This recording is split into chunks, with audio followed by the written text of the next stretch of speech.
আর এদিকে তৃণমূল কংগ্রেসের প্রার্থী তালিকায় দেখা যাচ্ছে বিভিন্ন নেতার ছেলে বউ, যেমন বেচারাম মান্নার বউ এবার প্রার্থী হয়েছেন, কল্যাণ বন্দ্যোপাধ্যায়ের ছেলে এবার প্রার্থী হয়েছেন, দুলাল দাসের ভাই ছেলে এবার প্রার্থী হয়েছেন। এরপরে সরাসরি চলে যাব আবিরের কাছে। আবির, এই যে বিভিন্ন ক্ষেত্রে পরিবারকে দাঁড় করানো, প্রার্থী করা, এই পরিবারের সদস্যদের দলের প্রতি কতটা কি ছিল পরিশ্রম, কি ছিল এই সমস্ত দেখে, মানে অবদান কি ছিল এই সমস্ত দেখেই কি প্রার্থী করা হলো?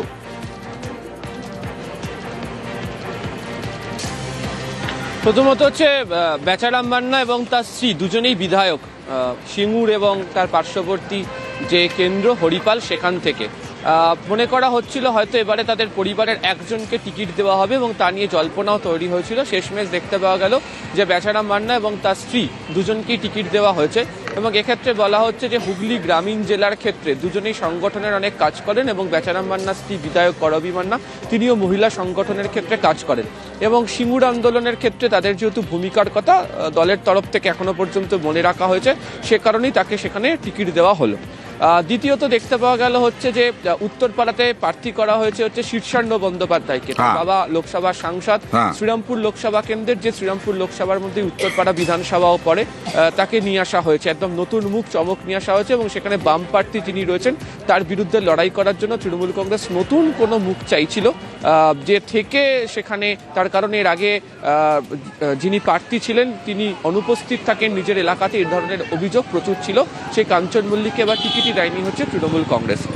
অন্যদিকে পানিহাটিতে সেখানে বদল করা হয়েছে, নির্মল ঘোষ তাকে প্রার্থী না করে তার ছেলেকে সেখানে করা হয়েছে, যদিও তার ছেলে সেখানকার স্থানীয় রাজনীতির সঙ্গে সংযুক্ত হয়েছেন এবং নতুন মুখ, যুব মুখ তাকে নিয়ে আসা হয়েছে। এবং এই ধরনের চেহারাতে যারা রাজনীতির সঙ্গে সম্পৃক্ত, তার পরিবারের রাজনীতির সঙ্গে তারা কাজ করে থাকেন, যেমন কলকাতার ক্ষেত্রে এন্টালিতে স্বর্ণকমল সাহা, তিনি বয়সজনিত কারণে তিনি আর লড়তে চাননি, সেই জায়গায় তার ছেলে সন্দীপন সাহা তাকে দেওয়া হয়েছে। টেকসাভি হিসাবে তিনি ভীষণ পরিচিত, কলকাতা পুরসভার কাউন্সিলর, দীর্ঘদিন রাজনীতির সঙ্গে সংযুক্ত, তার পরিবারও রাজনীতির সঙ্গে সংযুক্ত, তাকেও প্রার্থী করে নিয়ে আসা হয়েছে। বেশ।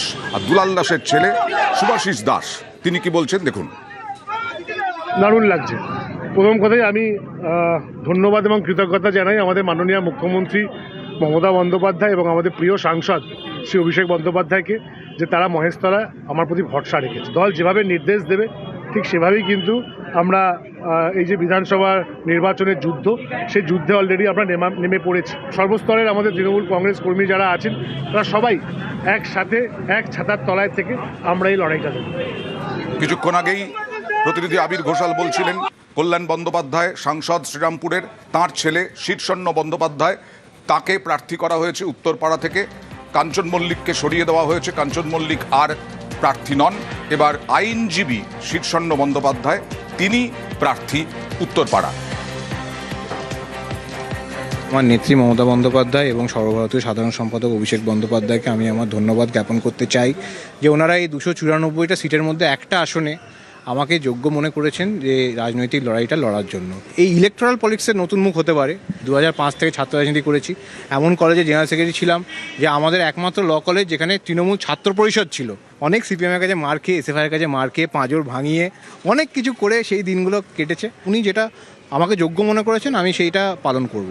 জয় ব্যাপারে আমি নিশ্চিত। আমার বাবার জন্য 4 বার আমি ওখানে প্রচার করেছি, কোনোবার উত্তরপাড়ার মানুষ আমাকে ফেরাননি এবং আমার দৃঢ় বিশ্বাস যে এবার আমি ওই সুযোগটা পেয়েছি নিজের জন্য ভোটটা চাইতে যাওয়ার। আমি ঘরেরই ছেলে। বেলেঘাটায় তৃণমূলের প্রার্থী হলেন কুণাল ঘোষ। কুণাল ঘোষ এর আগে রাজ্যসভার সাংসদ ছিলেন, তারপরে আবার বিধানসভায় এবার প্রার্থী তৃণমূলের কুণাল ঘোষ। অ্যাকচুয়ালি আমরা কেউ প্রার্থী, কেউ হয়তো প্রার্থী নই, কারণ প্রার্থী সংখ্যা তো মাত্র ওই কজন হবে, কিন্তু সারা বাংলায় তো কোটি কোটি কর্মী, সমর্থক, শুভানুধ্যায়ী, আমরা সবাই কর্মী এবং আমাদের লক্ষ্য হচ্ছে মমতা বন্দ্যোপাধ্যায়কে জিতিয়ে আনা। মমতা বন্দ্যোপাধ্যায়ের নেতৃত্বে চতুর্থ মামাটি মানুষের সরকার, বিজেপিকে, সিপিএমকে হারিয়ে দেয়া। আর দমদম উত্তর থেকে এবার তৃণমূলের প্রার্থী চন্দ্রিমা ভট্টাচার্য, তিনি রাজ্যের অর্থমন্ত্রী এবং স্বাস্থ্য প্রতিমন্ত্রী। চন্দ্রিমা ভট্টাচার্য দমদম উত্তর থেকে এবার তৃণমূলের প্রার্থী। আর প্রচারের পরেই দেওয়াল লিখন চন্দ্রিমা ভট্টাচার্য। দেওয়াল লিখন শুরু বিভিন্ন প্রার্থীর। তার মধ্যে চন্দ্রিমা ভট্টাচার্যের দেওয়াল লিখনও শুরু হয়ে গেল দমদম উত্তরে। এবারেরও প্রচেষ্টা আমার থাকবে মানুষের আস্থা, সেই আস্থা যাতে আমার উপর থাকে, সেই পথটাকে প্রশস্ত করা আমার দলের প্রতি থাকে, অর্থাৎ তৃণমূল কংগ্রেসের প্রতি থাকে। এবং আমি জানি যে মানুষের আস্থা আমাদের নেত্রী মমতা বন্দ্যোপাধ্যায়ের ওপর সব সময় আছে। রাসবিহারী থেকে প্রার্থী দেবাশিস কুমার, তিনি বিধায়ক, আবার বিধানসভায় প্রার্থী ঘোষণা হয়েছে দেবাশিস কুমারের নাম এবং প্রচারে বেরিয়ে পড়েছেন দেওয়াল লিখনে দেবাশিস কুমার। দেবাশিস কুমার তিনি দীর্ঘদিন তৃণমূল সংগঠন করছেন, বিধায়ক হয়েছেন, আবারও বিধায়কের হওয়ার জন্য তিনি তৃণমূলের প্রার্থী ঘোষণা হয়েছে। আজকে মমতা বন্দ্যোপাধ্যায় ঘোষণা করেছেন রাসবিহারী কেন্দ্র থেকে তৃণমূলের প্রার্থী দেবাশিস কুমার। ইতিমধ্যেই প্রচার শুরু করেছেন আজ থেকেই।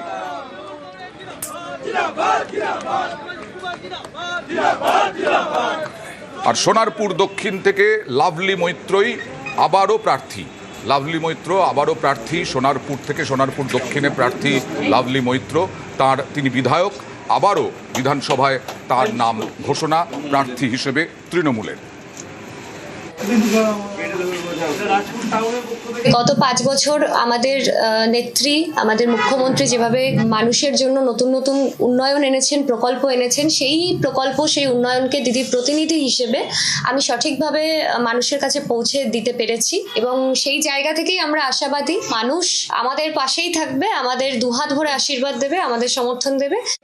প্রাক্তন বাম নেতা ক্ষিতি গোস্বামী, প্রয়াত ক্ষিতি গোস্বামীর মেয়ে বসুন্ধরা গোস্বামী, তিনিও এবার তৃণমূলের প্রার্থী। এবার পূর্বস্থলী থেকে বসুন্ধরা গোস্বামী তিনি প্রার্থী। নেত্রী আমাকে বিশ্বাস করেছেন, আমার নমস্কার ওনাকে, আমার প্রণাম ওনাকে। আমার মা আমাকে জন্ম দিয়েছেন, বড় করেছেন, কিন্তু নেত্রী আমাকে আইডেন্টিটি দিয়েছেন। উনি আমাকে বিশ্বাস করেছেন, আমি আপ্রাণ আমার জীবনী শক্তির শেষ বিন্দু পর্যন্ত আমি লড়বো। কি হবে যে আমি সেসব জানি না, কিন্তু আমি লড়বো। হ্যাঁ, অবশ্যই ওই জেলার মানুষের কাছ থেকে শেখার আছে তো, জেলার মানুষেরা কি চান। তো সেই জায়গার তো কিছু দাবি আছে, জলের দাবি আছে, রাস্তা, সেচ, কৃষি পণ্য বিক্রির কিছু তো একটা দাবি আছে। ওখানকার মানুষের কথা বলতেই তো বিধানসভায় যাও, শুধুমাত্র নাম্বার তো না। পূর্বস্থলী উত্তর থেকে তৃণমূলের নতুন মুখ। আর এদিকে ফের প্রার্থী হলেন পরিচালক রাজ চক্রবর্তী। তিনি বারাকপুর কেন্দ্র থেকে প্রার্থী হলেন আবার। তিনি বিধায়ক হয়ে এর আগেই 2021-এ বিধানসভায় গিয়েছিলেন। পরিচালক রাজ চক্রবর্তী আবারও তৃণমূলের প্রার্থী বারাকপুর থেকে এবং প্রচারও শুরু করে দিয়েছেন তিনি, দেওয়াল লিখনও শুরু করেছেন। প্রার্থীর নাম ঘোষণা হওয়া মাত্রই রাজ চক্রবর্তীও ভোটের ময়দানে।